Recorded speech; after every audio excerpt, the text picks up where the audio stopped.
Hello friends, subscribe our channel and press bell icon to get the notification of new video.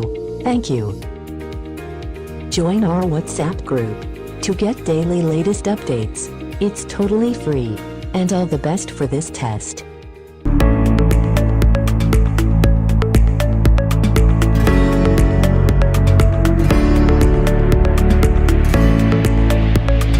The test is in 4-part, Part 1, Part 2, Part 3, and... You will hear a woman making a hotel reservation over the phone. First, you have some time to look at questions 1 to 4.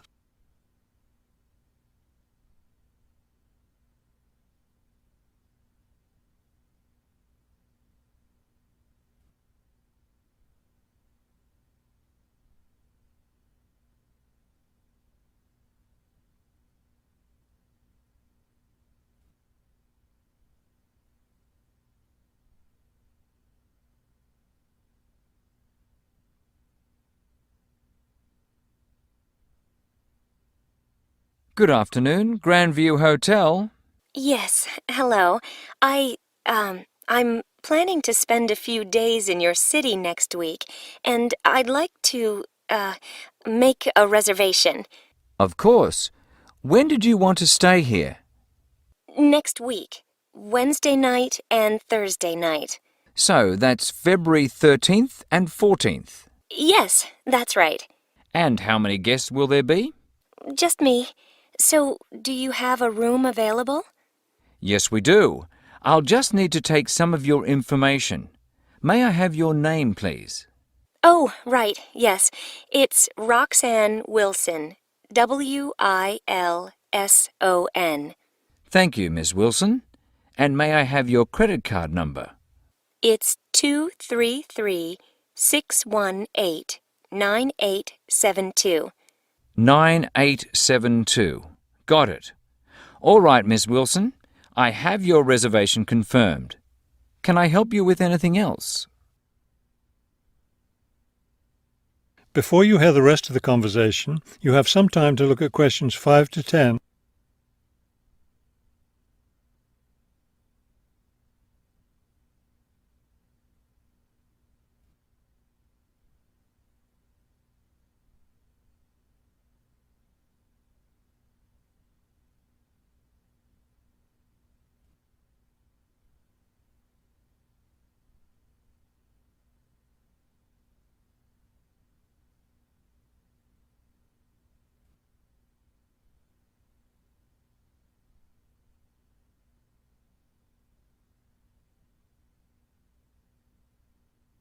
Now listen and answer questions 5 to 10. Well, yes, I was wondering, since I'll have a couple of free hours Friday morning before I leave, is there anything interesting to see close to the hotel? Do you like museums? The art museum's very close by. I love museums, but not art. Can't stand it. I've heard your city has a very interesting science museum, though. Yes, but unfortunately it's closed in the winter. Are you interested in shopping? Sure, I love shopping. Are there any good stores nearby? Yes, we have a large shopping mall just 2 bus stops away. You take the bus to Monument Square, and it's just half a block from there. Just look for the post office, and you'll see the mall entrance next to it. Fabulous. What about lunch? I hear your city has good restaurants.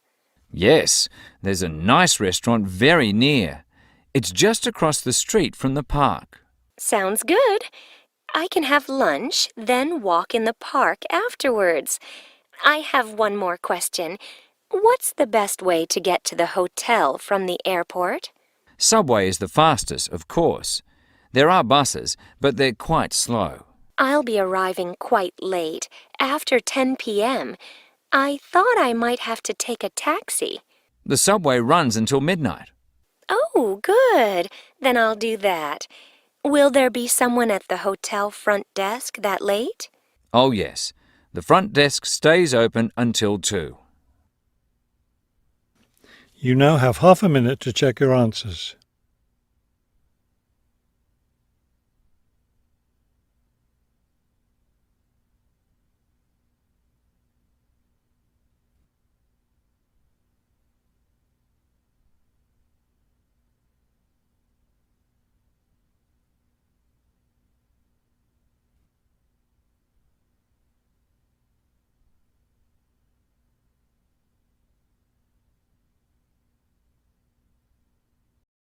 Now turns to Part 2.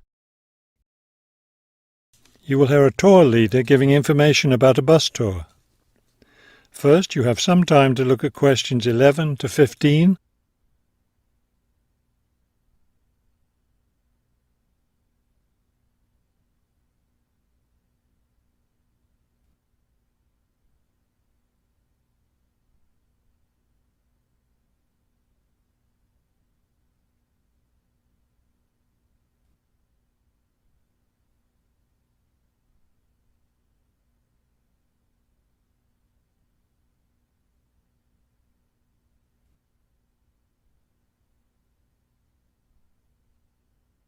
As you listen to the first part of the talk, answer questions 11 to 15.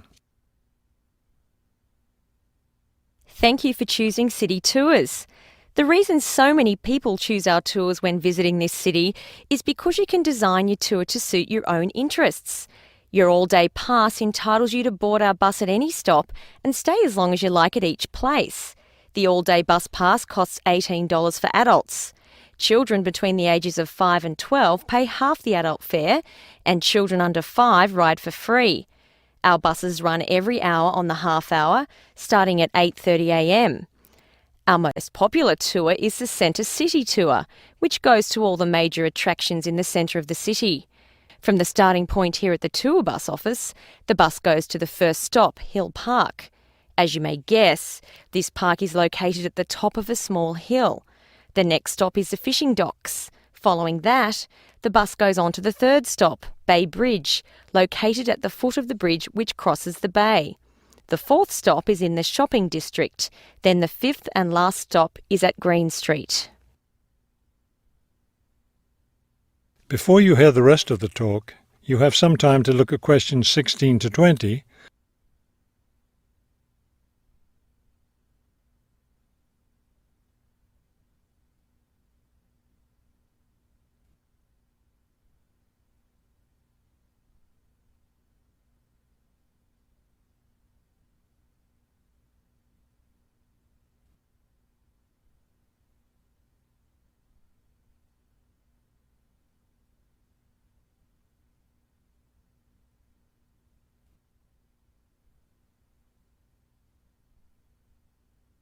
Now listen and answer questions 16 to 20. There are many interesting things to do and see on the Centre City Tour. At the first stop, you can enjoy a spectacular view of the bay, the city, and especially of the fishing docks, which are located at the foot of the hill. At the second stop, you can walk around and look at the boats. Fresh fish from the bay is also for sale here, since this is the place where the fishermen bring in their catch. The next stop is where some of the city's finest seafood restaurants are located, so you might want to plan a lunch stop here. You can eat fresh fish here, prepared in the traditional local way. The fourth stop is, of course, where you can do your shopping. Don't miss the opportunity to purchase some of our city's famous handmade baskets. You'll want to take several home as souvenirs of your visit to our city. Finally, at the last stop on the tour, you can visit one of the oldest buildings in our city, the theatre. This building was built over 400 years ago and is still used today as a place to see plays, musicals and other performances, as well as our annual film festival. You now have half a minute to check your answers.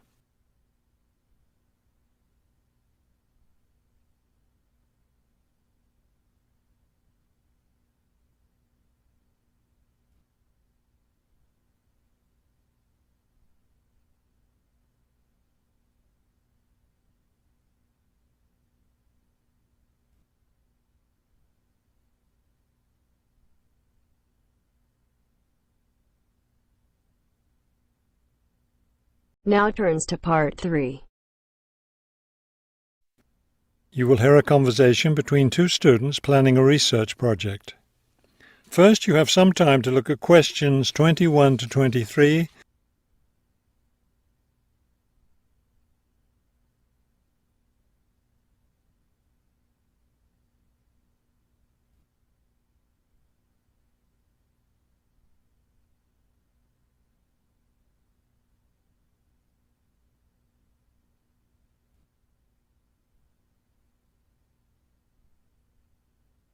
As you listen to the first part of the conversation, answer questions 21 to 23.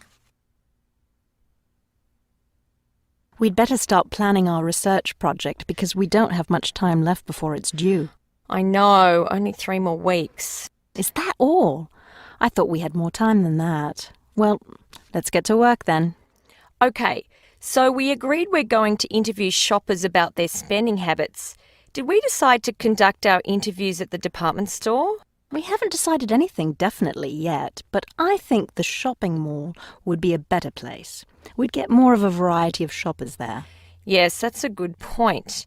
So let's do that. How many interviews did the professor say we had to complete? She said at least 30. That sounds like a lot, doesn't it? Yes, but if we divide it up between the 2 of us, that's just 15 each. That's not so bad. Before you hear the rest of the conversation, you have some time to look at questions 24 to 30.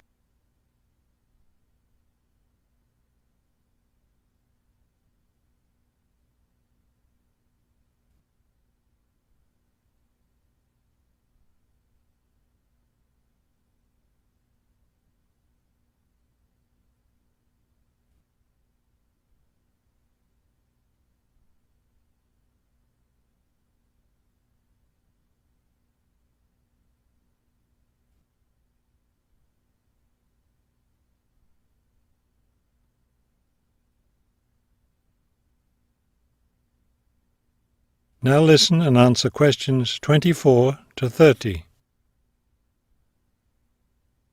Okay, so I guess we'd better start designing our questionnaire. Well, we have to do some reading first, don't we? Didn't we say we were going to compare our results to the results of a government study? Right, the government study about how the economic crisis has changed people's spending habits. We want to see if we get similar results. Yes, so we'd better read that first and then design our questionnaire. Then I guess we'll be ready to go out and interview shoppers. No, don't you remember? The professor said she had to approve our questionnaire first before we actually conducted the interviews. Oh, right. So we'll get her approval and then conduct the interviews. I think a Saturday would be the best day for the interviews because everyone's out shopping then. Right, we'll do it on a Saturday then. And let's also plan to get together the next day to analyse the results. It's best to do that while everything's fresh in our minds, don't you think? Sure, that sounds like a good idea. Okay, so then we're going to have to present our results to the class. Do you have any ideas for that? It's an important part of our grade, so I think we should plan it well. Well, I think the obvious thing is to prepare some charts showing our results and how they compare with the government study. That will help make the information a lot clearer to the class. Right. Okay, so we'll draw up some charts of the results. And then that's it. All that will be left to do is give the class presentation. Do you think we can be ready on time? I sure hope so. Let's get started now. You now have half a minute to check your answers.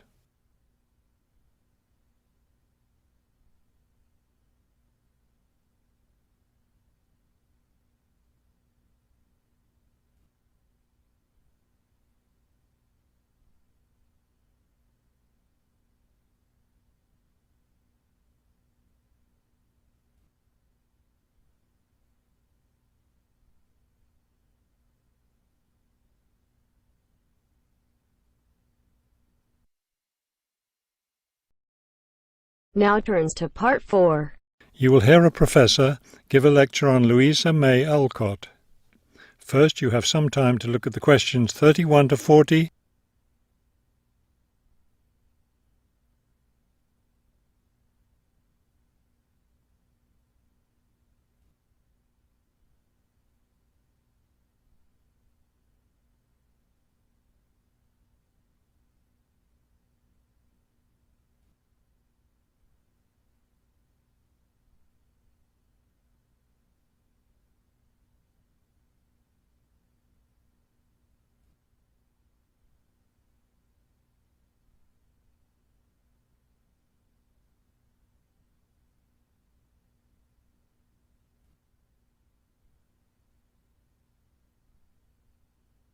Now listen carefully and complete the timeline in questions 31 to 40.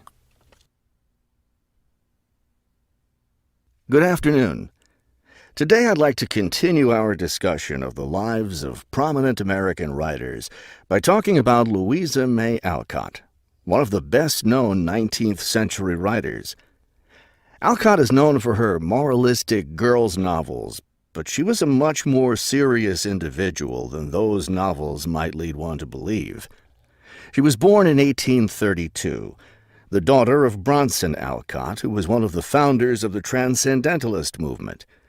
Bronson Alcott was a philosopher, but not a provider, and the family lived close to poverty.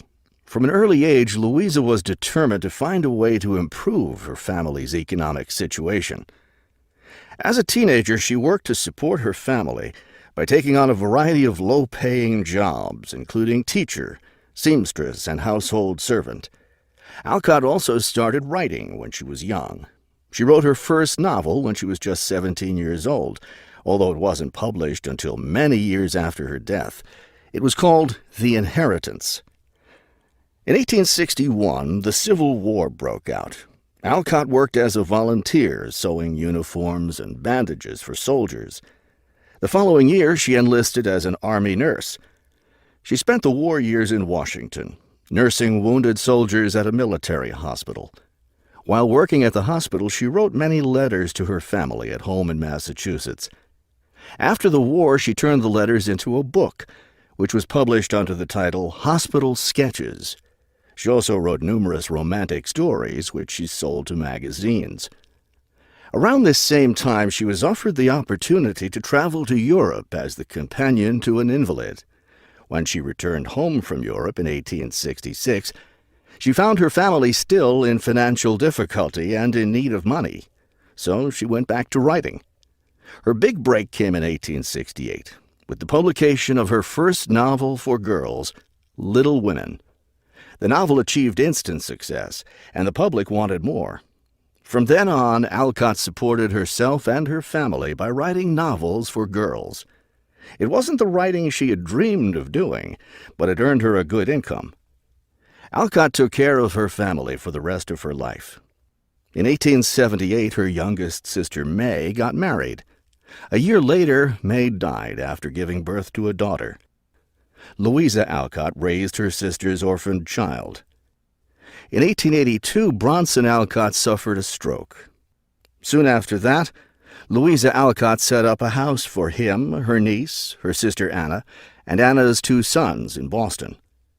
Her mother was no longer living by this time. Alcott was still writing novels for girls, including 2 sequels to Little Women, Little Men and Joe's Boys. The latter was published in 1886. Louisa Alcott had suffered poor health ever since she contracted typhoid fever while working as a war nurse. She died in March of 1888, at the age of 55. She was buried in Concord, Massachusetts. You now have half a minute to check your answers.